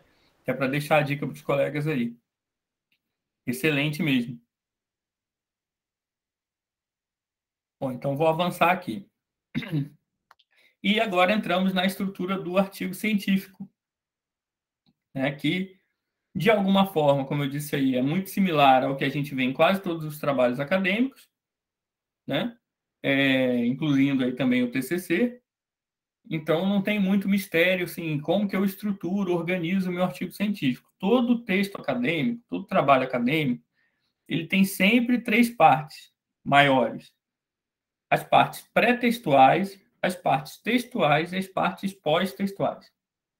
Inclusive, quando a gente vai fazer a paginação do nosso TCC ou da nossa dissertação de mestrado, enfim, a gente começa a numerar as páginas apenas nas páginas textuais, nas partes textuais. Tudo que é pré-textual não entra no sumário, na numeração de página, né? Justamente para marcar essa divisão, né? Então, aqui no caso específico do artigo, né, não vou entrar no caso do TCC aqui, posso até expandir, né? Mas no caso específico do artigo, a gente considera como partes pré-textuais o título, os autores, estou botando no plural, que é comum em artigo científico você ter mais de um autor, né? Os resumos, algumas revistas pedem resumos, né? No plural mesmo, porque pedem um resumo em português e um resumo em língua estrangeira. E as palavras-chave, a mesma coisa, quando pede o resumo em língua estrangeira, também pede palavra-chave em língua estrangeira, né? Então, isso aí é uma parte pré-textual do artigo. O que a gente chama de parte textual é o corpo do texto, né? E o corpo do texto, ele é composto por introdução, mais à frente aqui nas lâminas seguintes, vai ter uma explicaçãozinha de cada parte, tá? Por isso que eu não vou entrar nisso agora. Desenvolvimento, né? Dentro do desenvolvimento a gente vai encontrar metodologias, ações realizadas, análise, os resultados, sejam eles parciais ou finais, a discussão sobre os resultados, enfim. É dentro do desenvolvimento que a gente vai encontrar esses elementos. E as considerações finais, que seria uma espécie de conclusão do artigo. Então, vocês percebam que, basicamente, o que a gente está chamando aí de partes textuais é uma estrutura muito parecida, inclusive, com o texto dissertativo argumentativo que vocês fazem no Enem, nos vestibulares e tal. Introdução, desenvolvimento, conclusão. Professor, mas ali são 30 linhas. Legal, realmente. Na redação do Enem são 30 linhas. Aqui são, sei lá, 12 páginas. Mas a estrutura é a mesma. A lógica é a mesma, tá? E as partes pós-textuais são aquelas que vêm, obviamente, ao final da parte textual, né? Após a parte textual. E aí, obrigatório, sempre é obrigatório, são as referências bibliográficas, que é aquilo que eu falei mais cedo, né? Referência bibliográfica é tudo que você citou, tudo que você trabalhou ao longo do seu artigo. Então, citou no artigo, tem que estar na referência bibliográfica. É obrigatório. Em alguns casos, né, algumas revistas podem te dar a opção ou pedir para você fazer uma bibliografia ampliada, né, além das referências bibliográficas, mas na maioria das vezes isso é opcional, porque o artigo é um texto mais curto, assim como também são opcionais glossários, anexos, né, coisas que você queira acrescentar ao final do artigo. No artigo isso não funciona muito tanto, né? Porque como o artigo é um texto curto, geralmente publicado numa revista científica também, com vários outros artigos, você acaba não acrescentando muitas coisas ao final do texto, porque isso vai interferir no seu número, no seu limite máximo de páginas para figurar dentro daquela revista, para estar adequado às normas de publicação daquela revista. Então, se a revista te dá no máximo 15 páginas, e você já está usando 3 ou 4 de anexos, então eu vou fazer um glossário, vou fazer um anexo de uma imagem, vou fazer a bibliografia aí, a referência e tal, você já está dizendo indiretamente que o seu texto mesmo, a sua escrita, vai caber em 10 páginas. E aí, se essas coisas não forem tão fundamentais para comprovação, para construção, né, do seu raciocínio acadêmico lá, científico, durante a escrita do artigo, não faz sentido, né? Importante é utilizar o máximo de espaço possível de escrita para desenvolver ali sua metodologia, as ações, a análise, né, discutir os resultados, etc. Bom, Então, agora vamos para pontos de atenção sobre essa estrutura. O primeiro deles é o resumo. Eu dou aula no IFE aí, nas licenciaturas, de uma disciplina chamada Produção de Textos Acadêmicos, e o resumo, geralmente, é onde a gente encontra mais problema. E o resumo no trabalho científico, então, ele ganha outra dimensão. Então, assim, é importantíssimo um bom resumo para o seu trabalho, para o seu artigo. Porque o que acontece? Geralmente, a pessoa, quando pega... Vocês devem fazer isso quando estão pesquisando. Quando vocês encontram um artigo lá no Google Acadêmico, né, ou pegam uma revista acadêmica para folhear, vocês só vão ler o artigo se o que vocês leram no resumo indicar para vocês que aquele artigo serve para o que vocês estão procurando, serve para o que vocês estão pesquisando. Então, o resumo é a porta de entrada do seu texto. Né? Todo mundo, quando a gente manda o trabalho para o Congresso, é publicado um livro de resumos. As pessoas vão escolher que sessões vão assistir ou que pôsteres vão visitar de acordo com o seu resumo. Então, é importantíssimo que o resumo contenha as principais questões do seu trabalho acadêmico. Seja o seu TCC, sua dissertação, sua tese, seu artigo. O resumo acadêmico tem que ser competente em dizer de maneira menor ali, no sentido de mais concisa, né, o que você realizou e que está escrito nas páginas seguintes. Então, a estrutura de um bom resumo, ela tem que seguir essa ordem. Introdução geral sobre o trabalho, objetivo, metodologia e resultados esperados, resultados, conclusão. Que aí depende do tipo de trabalho que você está apresentando ali. Né? Nossa, isso aí, legal, muito bonito, mas como que faz? Fiz um exemplo sobre uma pesquisa sobre eu tentando emagrecer. Vamos ver como ficou. Reparem as cores diferentes. Cada cor é uma dessas lógicas. Esse laranja aí é a introdução geral sobre o trabalho. Os regimes alimentares para perda de peso se tornaram parte de nossa estrutura social desde que a idealização midiática do corpo perfeito, aliada à construção de novas gerações saudáveis, passaram a nortear o comportamento humano. Introdução geral sobre o trabalho. Agora eu vou para o objetivo. Diante de uma realidade que transita entre o excludente e o saudável, o presente trabalho tem como principal objetivo descrever as etapas do difícil processo de emagrecimento do professor Otávio. Objetivo. Agora eu vou para a metodologia. Para isso, foi utilizado o método de análise qualitativa dos dados e depoimentos colhidos ao longo do processo, buscando equilibrar as angústias do sujeito gordo diante de todas as oportunidades saborosas que o mundo lhe oferece. Falei da minha metodologia qualitativa, acompanhou o processo, então tem um estudo de caso, colheu depoimentos, né, para utilizar esses depoimentos, e aí os resultados esperados, resultados de conclusão. Deste dilema serão apresentadas conclusões sobre o processo, a iniciativa e o resultado, levando em consideração a dificuldade de alguém perder tanto peso, a memória afetiva da barriga adquirida e o fracasso garantido dessas tentativas. Otávio ser gordo na vida. Óbvio que isso aí no final é uma piadinha, né? Mas a lógica da conclusão está aqui.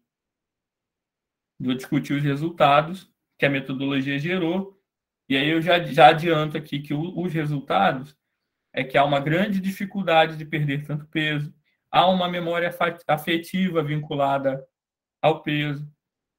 Né? Então, eu estou já discutindo que os resultados que eu colhi, né, estou mostrando que os resultados que eu colhi geram essas discussões. Isso aqui é um resumo perfeito. Não esse resumo, né, óbvio. Mas essa estrutura é a estrutura de um resumo perfeito. E aí é óbvio que, dependendo da revista, dependendo do manual de dissertação, tese que vocês vão encontrar, esse resumo perfeito vai ter que ser ampliado, vai ter que ser reduzido, né? Porque, dependendo do número de palavras, né, o resumo é medido geralmente no número de palavras, você vai ter que aumentar ou diminuir esse texto. Outra questão, resumo é sempre um parágrafo só, blocão, assim. Não é para dividir em parágrafo. Outra coisa, só usa citação em resumo, não se usa citação em resumo. Você só vai fazer alguma referência em resumo se for para... Se estiver trabalhando assim, vamos dizer que eu inventei o termo anatocleto. E aí só eu que uso esse termo, eu, Otávio, sou o pesquisador que usa esse termo. E aí o seu trabalho é sobre o termo anatocleto. Aí você pode colocar lá assim, nesse trabalho iremos investigar como o anatocleto interfere na coisa. Aí do lado do anatocleto você pode colocar lá, Otávio 2021, que fui eu que criei esse termo agora.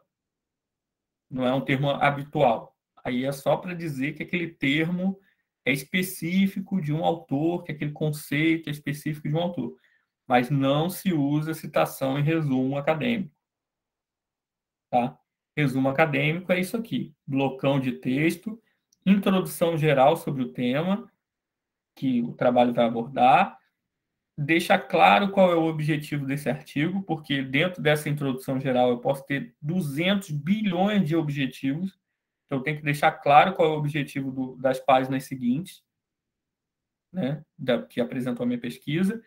Na sequência, deixar claro por que métodos eu vou tentar chegar, ou eu tentei chegar nesse objetivo, que às vezes a pessoa se interessa pelo objetivo, mas ela está trabalhando com uma pesquisa bibliográfica e você vai trabalhar com método de campo, e não interessa para ela. O seu artigo pode até ser interessante como uma leitura complementar, mas não vai ser uma referência bibliográfica para ela. E aí, no final, como você pretende discutir, que elementos você vai discutir o seu de dados, né, que você colheu ali, como vai ser feita essa discussão como consideração final. Então, isso aí é um modelo de resumo para vocês usarem para qualquer coisa. Tipo, artigo de qualquer tema, de qualquer área, vocês peguem esse modelo aí, né, sempre seguindo essa lógica, não esse modelo aqui, né, óbvio, mas é esse modelo aqui, né, de estrutura, sempre seguindo essa lógica, primeiro a introdução, depois o objetivo, depois a metodologia, depois os resultados esperados, ou os resultados, ou, enfim, como você vai apresentar lá. Coloca nessa ordem, dentro do número de palavras lá designados para o seu resumo, para a revista ou TCC que você está fazendo, né? O trabalho que você está fazendo, que é sucesso, tá? É tranquilo. Isso aí é uma das poucas coisas que eu garanto na minha vida.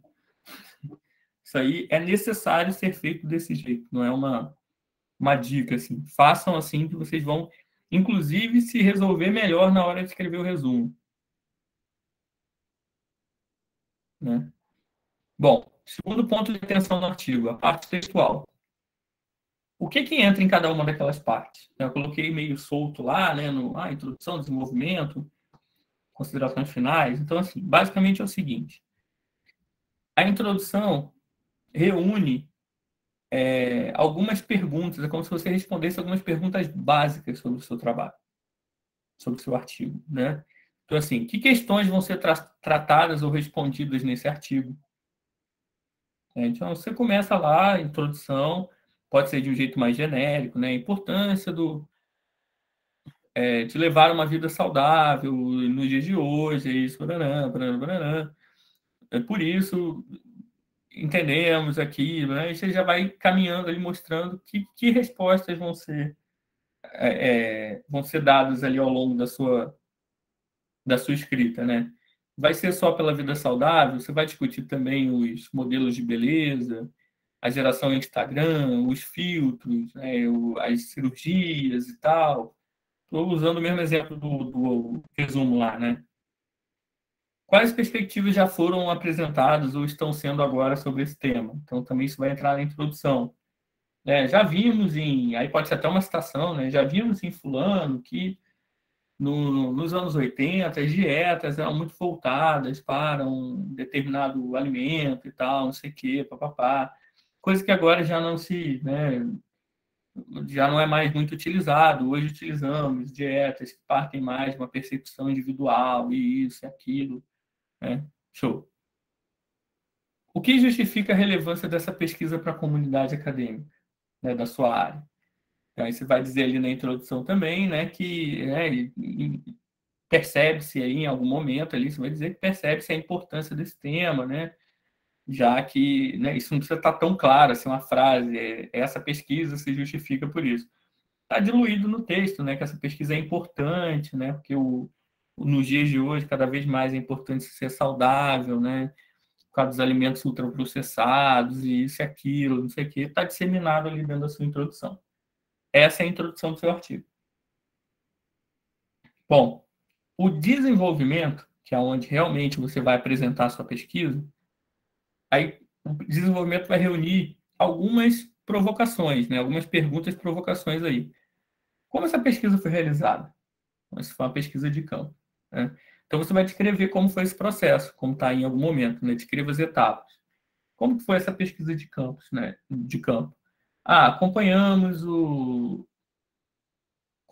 nosso voluntário durante tantos dias, numa rotina assim, assim, assado, em que ele aceitou se alimentar de acordo com a tabela número 1, aí você bota lá a tabelinha dos alimentos, com calorias, com não sei o quê, papá, realizando tais e tais e tais exercícios e tal, para comparar o ganho de massa muscular com a perda de massa gorda e não sei o quê.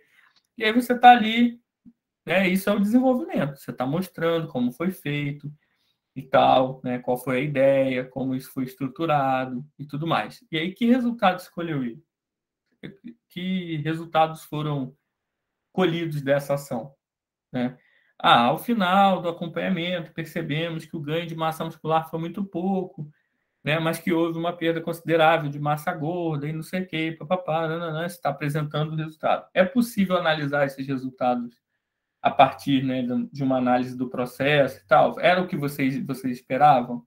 Ou você esperava que esse resultado fosse dar um maior ganho de massa magra e tal, não sei o quê? E aí você começa a analisar isso, né? Se esses resultados permitem essa análise, você começa a analisar e interpretar. Aí você pode interpretar diferente de analisar, por quê? Porque na análise você vai dizendo assim, esperávamos aí, né, o resultado que era esperado era um ganho maior de massa magra, mas não foi o que ocorreu. E aí você vai interpretar o porquê. Por que será que isso não ocorreu? De repente, os tipos os grupos alimentares que nós utilizamos nessa experiência não eram os mais adequados para o ganho de massa magra e tal. Então, você vai apontar o que pode ter falhado, qual dado ali pode ter revelado que o projeto teria sido melhor sucedido se fosse por um determinado outro determinado caminho, né? E aí você compara com seus objetivos iniciais.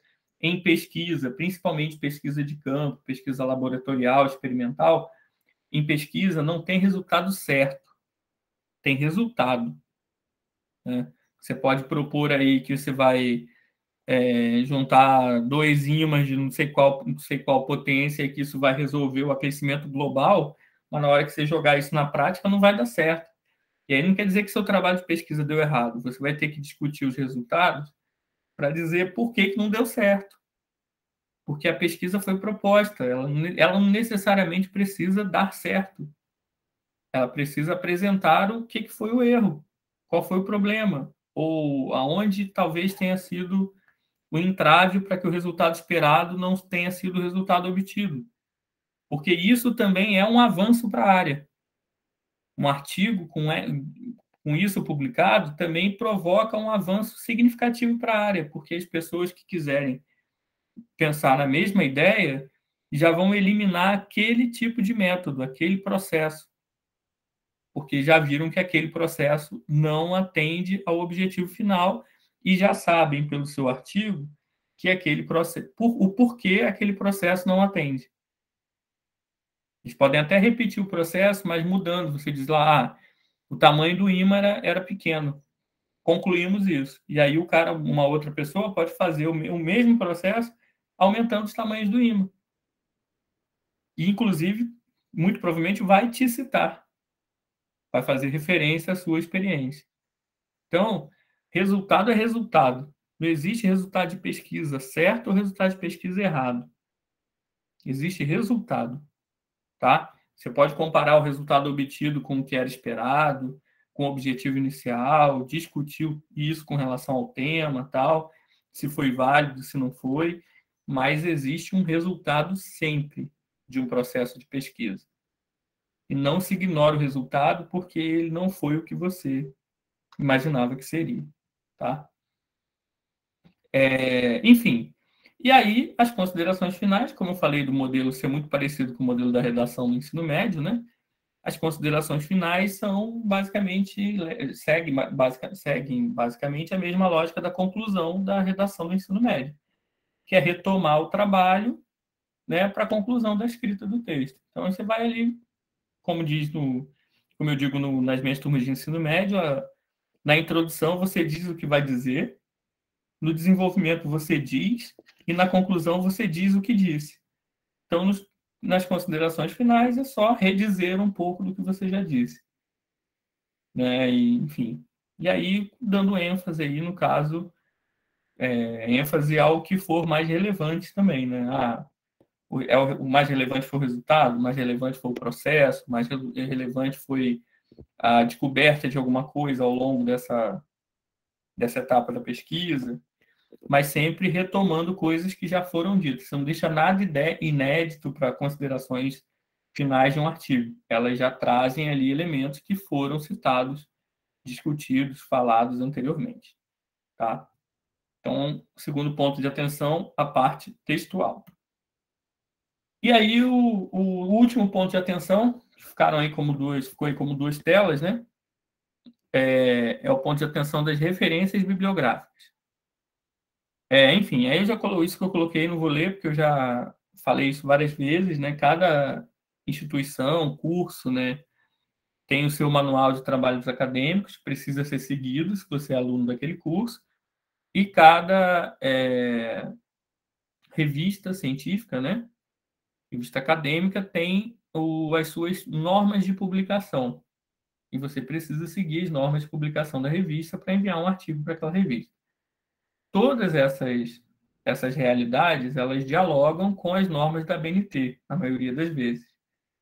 Mas não há um padrão, né? Como eu falei lá das notas, tem revista que vai pedir nota de pé de página, tem revista que vai pedir nota de fim de texto, né? Tem revista que vai pedir que você não coloque o ano, autor e obra do lado de toda a citação, mas que você coloque como se fosse uma nota, e aí no final do texto tem as notas bibliográficas, e a pessoa vai lá e depois vai nas referências.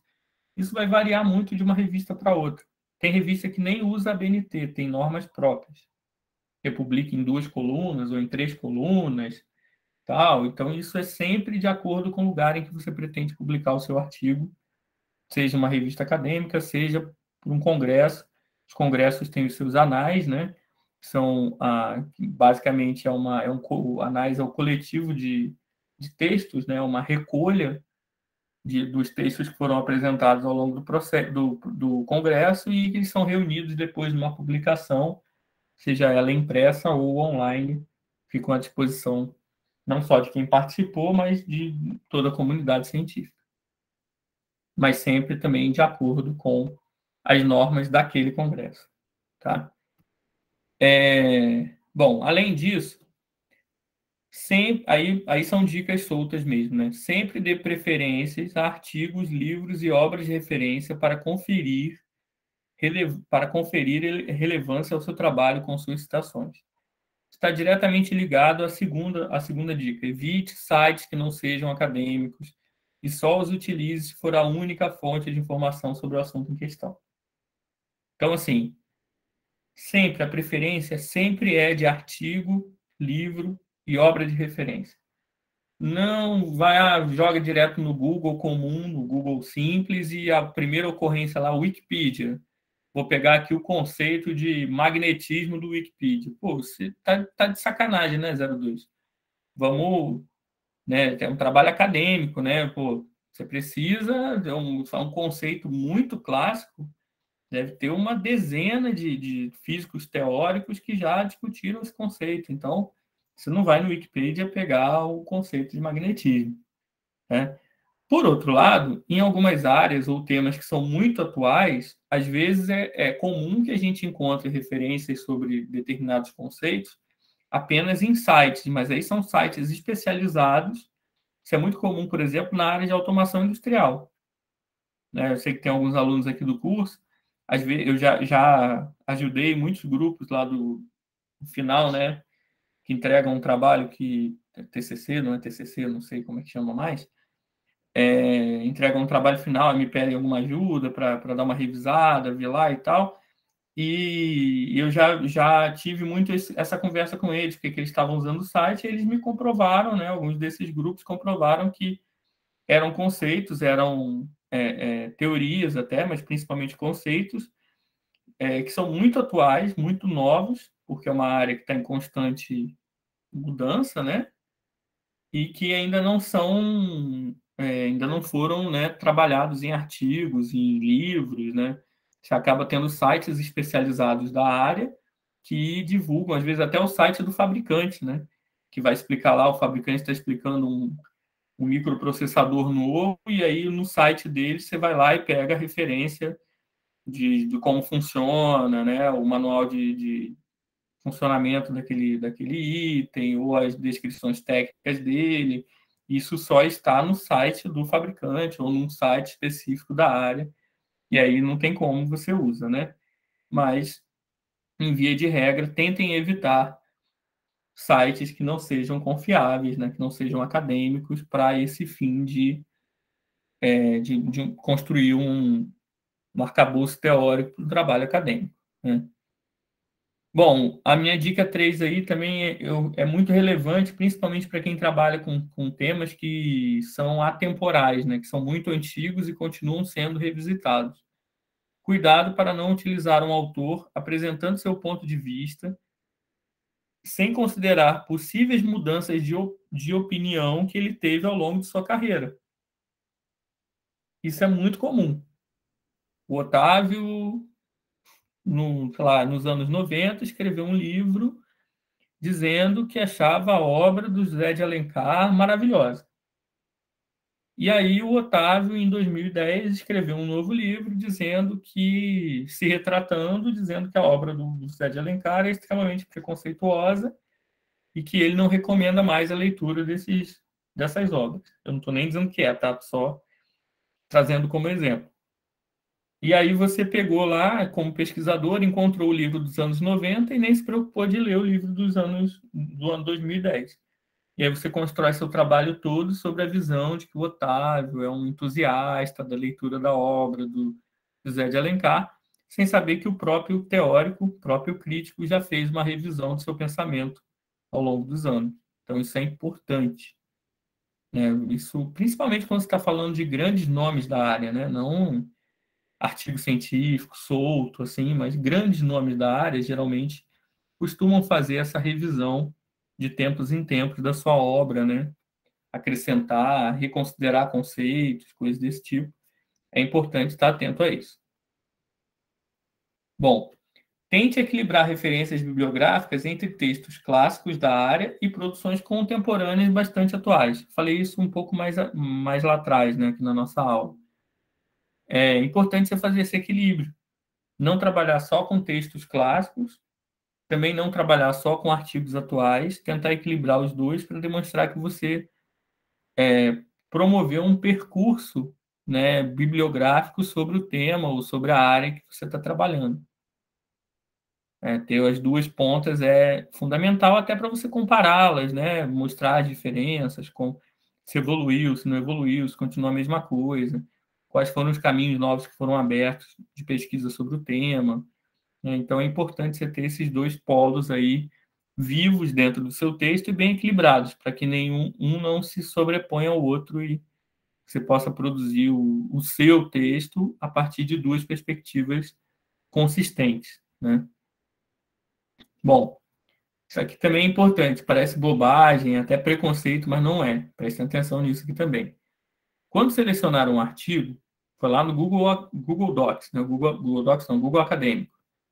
Digitou lá o tema que você quer, tal, vai aparecer uma lista de artigos. Repare, o artigo, embaixo do título, tem o nome dos autores e geralmente tem uma nota de rodapé ou de fim de texto dizendo o que aqueles autores são. Se é pesquisador, se é professor, se é IC, se é mestrando, se é doutorando, enfim.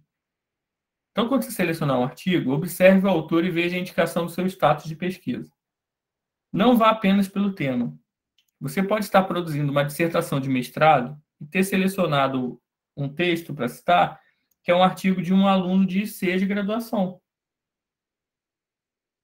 Ah, mas não pode, o trabalho da IC não pode estar bom? Pode estar ótimo, né? Mas é sensacional. Mas o nível de ensino é muito diferente. Por mais que você tenha lido e achado coerente, que seja bom, muito provavelmente a banca vai reclamar.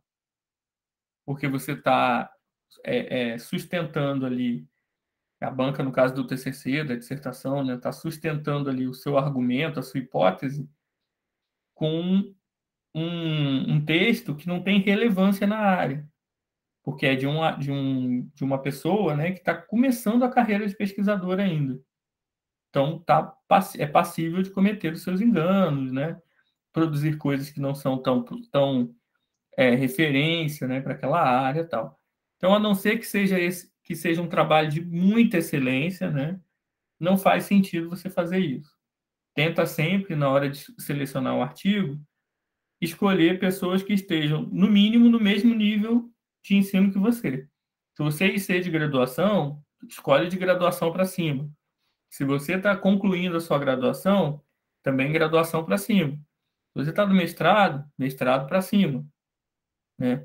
Então, tentem sempre observar isso, porque no fim das contas, como o José disse ontem lá no início, muito sabiamente, a fundamentação teórica serve de embasamento para dar relevância ao seu trabalho. Então, quando você busca autores para dialogar dentro do seu texto, esses autores têm que ser autores de relevância na área, ou que tenham produzido trabalhos relevantes. Então, preste atenção nisso. E, por fim, cada área possui seus estilos de escrita, mas quanto às citações, é sempre bom mesclar as diretas e as indiretas, né? Porque isso dá mais fluidez ao texto e quebra menos a leitura. O que eu quero dizer com isso? Tentem sempre, na hora que vocês forem produzir o artigo ou o TCC, utilizar esses dois tipos de citação intercalados, né? Não faz tudo direto, não faz tudo indireto, né? Mescla, né? Utiliza todos os recursos que você tem em mãos, não só para demonstrar conhecimento da estrutura, mas para fazer o seu texto ficar mais instigante para quem está lendo. Uma hora, a pessoa que está lendo vai enjoar de ler blocos de texto separados do texto original, do seu texto, né? Separados ali do seu texto, porque isso perde a linearidade. Você lê, aí tem que parar, tem que descer para uma citação que é uma fonte menor, tal, aí leu, aí você volta lá para o texto. Isso uma hora vai enjoar o leitor. Assim como toda hora você só parafraseando, também vai tornar aquela leitura, né, meio frágil. O leitor pode pensar assim, nossa, mas tinha nada que podia ser citado diretamente, tudo é paráfrase, tudo é redito, não era melhor colocar isso aqui, eu acho que merecia ter uma citação, né? E importante, né, muito importante, os trabalhos acadêmicos, no nosso caso aqui, TCC e artigo, eles são produzidos, antes de mais nada, para serem analisados, para serem julgados. O TCC vai ser julgado por uma banca que vai te conferir um grau.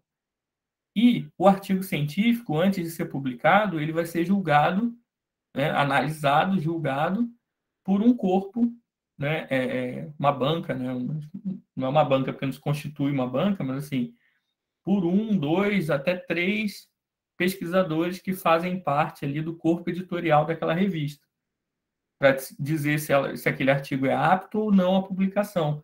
Então, vocês estão escrevendo, em primeiro lugar, o público-alvo de vocês são pessoas mais qualificadas que vocês dentro do universo da pesquisa, mais qualificadas no sentido de que tenham mais grau, né? Sejam mestres, doutores, que tenham mais experiência na área, sejam pessoas, provavelmente são pessoas mais velhas, que já têm uma experiência muito grande na área de pesquisa, muitos anos, que vão julgar esses textos. Então, vocês estão escrevendo esses textos para um público muito pequeno, muito específico, e que já, com as normas de publicação tal, já te diz mais ou menos o que quer ler. Então, não adianta inventar, né? O texto acadêmico, nesses formatos, TCC e artigo, eles não são textos de criação, eles são textos de composição. Você não vai entregar um texto acadêmico com, sei lá, uma fórmula nova, fantástica, né? Um artigo científico, porque provavelmente ele vai ser recusado por quase todas as revistas da área. A não ser que haja uma revista que aceite esse tipo de coisa, ele vai ser negado. E se você escrever o seu TCC também muito solto, muito fora desses modelos, ele provavelmente vai ser reprovado ou você vai ser aprovado com uma série de recomendações de mudança antes de entregar a versão final. Eu tive uma professora, para encerrar aqui, né, essas minhas dicas, eu tive uma professora no mestrado que brigava muito comigo porque eu sou o cara que sempre tentou fazer as coisas diferentes e sempre me ferrei por isso. E ela brigava muito comigo e um dia ela me disse uma coisa que eu nunca esqueci na minha vida. Em determinados momentos da nossa carreira acadêmica, a gente tem que dizer com alguém, dentro de uma determinada forma, dentro de um determinado modelo, e sempre dizer com, ou seja, buscar embasamento que dê relevância à nossa escrita. Depois de fazer isso com maestria por algum tempo, você entra numa outra etapa da sua vida de pesquisador, que é o dizer. E aí você diz como você quiser. Então, é mais ou menos o que o Companhon fez aí, né? O Companhon escreveu um livro sobre a citação, comparando a citação com o recorte cola infantil e com procedimentos cirúrgicos. Foi o primeiro trabalho acadêmico dele? Não. Foi a primeira vez que ele pensou e publicou alguma coisa? Não. Ele percorreu um caminho de dizer com antes, para em um determinado momento da vida ele poder só dizer, do jeito que ele queria dizer. Então, esse aí é o meu conselho final para vocês.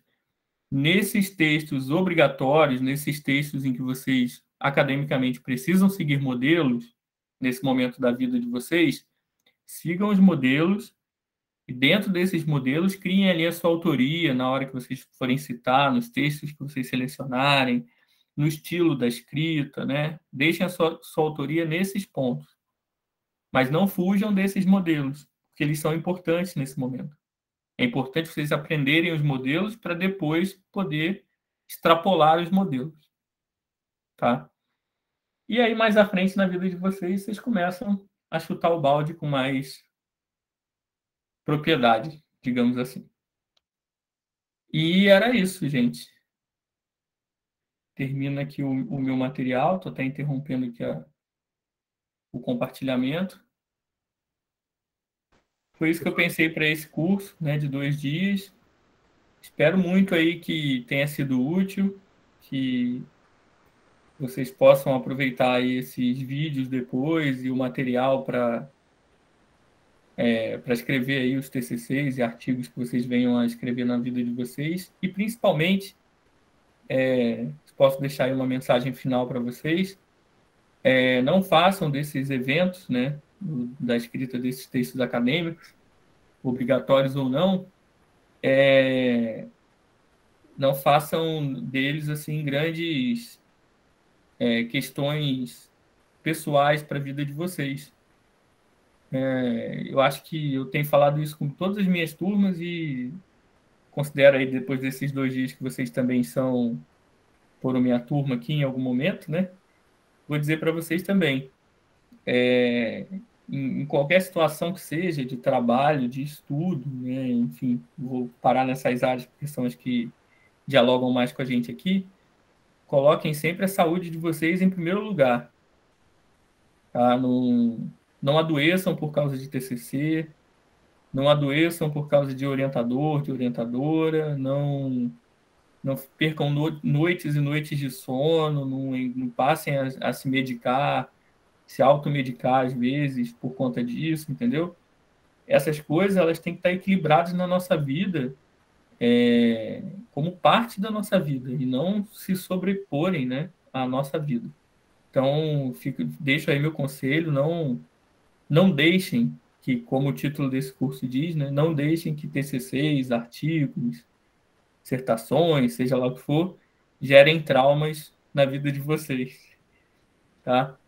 Tentem sempre pensar nisso quando vocês forem iniciar esses processos, porque ou quando estiverem durante já, né, alguns aqui que estão, porque é o melhor caminho aí para a gente sempre é a gente estar bem, independente do resultado do trabalho, do TCC, do artigo. O importante é a gente estar bem com o que a gente fez e a gente estar bem com a gente mesmo. Tá certo? Não adoeçam por nada, muito menos por isso. Se cuidem. Tamo junto. E olha só, o Vitor informou aí que os vídeos vão ficar disponíveis no YouTube. Eu vou disponibilizar aí também o slide, não sei como que eu vou fazer isso, acho que eu vou salvar ele no Google Drive e vou disponibilizar o link. Aí provavelmente eu vou mandar para vocês devem, quando vocês se inscreveram, vocês devem ter inserido o e-mail, né? Eu vou mandar para a Andriele, que é a nossa coordenadora de extensão, eu vou pedir a ela se ela pode fazer esse favor de mandar o link para vocês por e-mail, tá bem? Então era isso, gente. Muito obrigado pela atenção de vocês nessas 2 tardes. Espero que tenha sido útil. Até a próxima aí.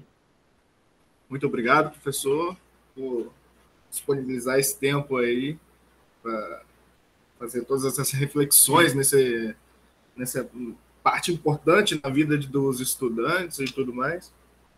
E agradecer a presença a todos aí. Muito obrigado, pessoal, e uma boa tarde. Te agradeço também, Vitor. Sem você aí não tinha andado do jeito que andou, não. Obrigadão, cara. Foi parceria ótima aí. Valeu.